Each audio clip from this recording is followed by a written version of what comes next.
आगामी स्थानिक स्वराज्य संस्थांच्या निवडणुकांच्या तोंडावर सिंधुदुर्ग जिल्ह्यात महायुतीमधील घटक पक्ष असलेल्या भाजप आणि शिवसेना शिंदे गट यांच्यातले संबंध ताणले जाण्याची शक्यता आहे। शिवसेनेकडून भाजपचे पदाधिकारी आणि कार्यकर्ते यांना पक्षप्रवेशासाठी प्रलोभनं दिली जात असल्याचा आरोप भाजप सिंधुदुर्गचे जिल्हाध्यक्ष प्रभाकर सावंत यांनी केला आहे।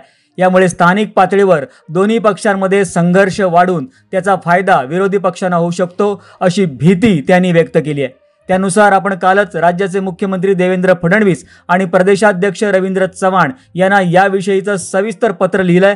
यामध्ये सिंधुदुर्ग जिल्ह्यामध्ये महायुतीमध्ये जे काही सुरू आहे त्याचा खुलासा केलाय। पत्रावर नक्कीच पक्षाच्या वरिष्ठ पातळीवर विचार होईल अशी खात्री असल्याचं प्रभाकर सावंत यांनी म्हटलंय। गोष्ट खरी आहे की गेल्या अनेक दिवसापासून युतीतले जे सहयोगी पक्ष शिवसेना आहे तर त्याने भारतीय जनता पार्टीच्या पदाधिकारी कार्यकर्ते यांना काही विविध पदांचे असतील कामांचे असतील अशी प्रलोभनं देऊन त्यांचा पक्षप्रवेश सुरू केलेला आहे। खरं तर वारंवार आम्ही त्यांच्या सगळ्या वरिष्ठ पदाधिकाऱ्यांना कल्पना या सगळ्याची दिलेली होती, तरीसुद्धा हा प्रकार परत पुन्हा एकदा जोमाने सुरू आहे। आणि म्हणून कालच मी आमच्या सगळ्याच कार्यकर्त्यांचा एक दबाव या सगळ्या अनुषंगाने आहे आणि त्यामुळे मी आमचे प्रदेशाध्यक्ष रवींद्रजी चव्हाण आणि माननीय मुख्यमंत्री देवेंद्रजी फडणवीस या दोघांनाही एक सविस्तर पत्र लिहून सिंधुदुर्ग जिल्ह्यात हे जे काही चाललेलं आहे महायुतीमध्ये त्या सगळ्याचा मी खुलासा केलेला आहे, त्यांना मी पत्र दिलेलं आहे आणि मला आशा आहे की या सगळ्या पत्रावर नक्कीच विचार होईल।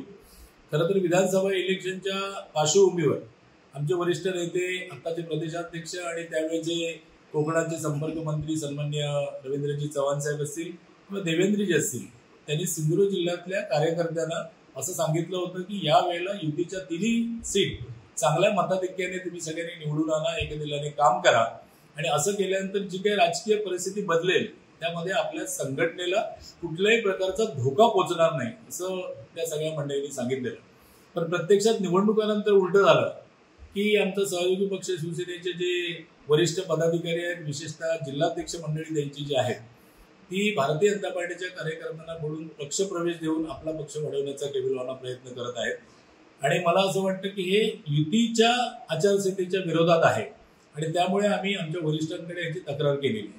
मला दुसरं असं म्हणायचं की सन्माननीय नारायण राणे साहेब हे आमच्या पक्षाचे ज्येष्ठ नेते आहेत, आमच्या पक्षाचे खासदार आहेत आणि ही दोन्ही जिल्हाध्यक्ष मंडळी राणे साहेबांना आपला गुरु मानतात आणि गुरु मानत असताना त्यांच्याच ते ज्या पक्षामध्ये आहेत जो राष्ट्रीय पक्ष आहे त्याच्याच पक्षाची मंडळी फोडून आपल्या पक्षामध्ये प्रवेश देत आहेत। मला असं त्या जिल्हा प्रमुखांना विचारायचं आहे की ही तुमची वेगळ्या पद्धतीची गुरुदक्षिणा आहे की काय। सन्माननीय पालकमंत्री नितेशजी राणे यांचं जोरात या ठिकाणी सगळं काम सुरू आहे।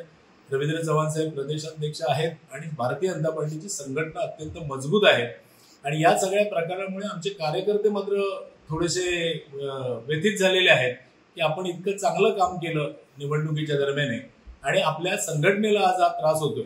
त्यामुळे आता पुढची रणनीती अशी आहे की आमच्या प्रत्येक बैठकांमधून स्वबळावर आपण लढून भारतीय जनता पार्टीची जी काही ताकद आहे ती सिद्ध करणे, ती मित्रपक्षाला दाखवणे, अशा प्रकारच्या प्रतिक्रिया उठायला लागल्यात। अशा प्रकारचा कार्यकर्त्यांचा आग्रह जोरात आहे आणि त्यामुळे जिल्हाध्यक्ष म्हणून या सगळ्यावर ज्यांच्या शब्दासाठी आम्ही या निवडणुकीमध्ये युतीचं चांगल्या पद्धतीने काम केलं त्या दोन्ही मान्यवरांना सन्मान्य प्रदेशाध्यक्ष असतील किंवा सन्मान्य मुख्यमंत्री असतील या दोघांनाही पत्राद्वारे ही सगळी वस्तुस्थिती कळवलेली आहे आणि मला आशा आहे की या सगळ्या विषयामध्ये निश्चितच आम्हाला चांगला न्याय मिळेल आणि ते ज्या पद्धतीने पक्षप्रवेश करतायत आम्ही मनात आणलं तर त्याच्या दुपटीने पक्षप्रवेश आम्ही करून घेऊ शकू, परंतु आम्ही काही युतीचा धर्म पाळणारी मंडळी आहोत, वरिष्ठांचं शब्द प्रमाण मांडणारी आम्ही लोक आहोत। त्यामुळे आम्ही गप्प आहोत, पण आम्ही गप्प आहोत याचा अर्थ आम्ही यापुढे स्वस्थ बसू असा कोणी कृपया घेऊ नये।